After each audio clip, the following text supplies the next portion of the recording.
السلام علیکم سامعین، 25 شوال المکرم اور 16 مئی ہیں۔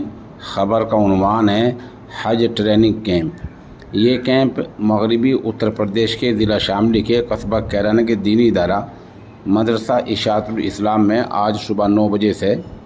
شام 5 بجے تک لگا ہے، جس میں تقریباً 200 عازمین حج کو پولیو خوراک پلائی گئی ہے،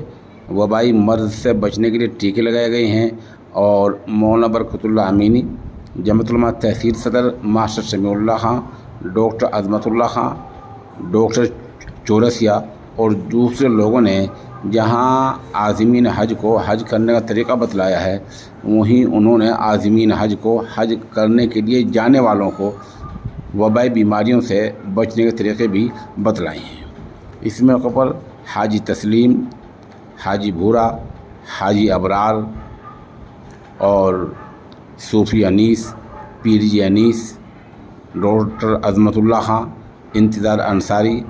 اور دوسرے بہت سے لوگوں نے اس کیمپ کو کامیاب بنانے میں نمایاں خدمات انجام دی ہیں۔ موقع کی چند تصاویر اور ویڈیو پیش خدمت ہے۔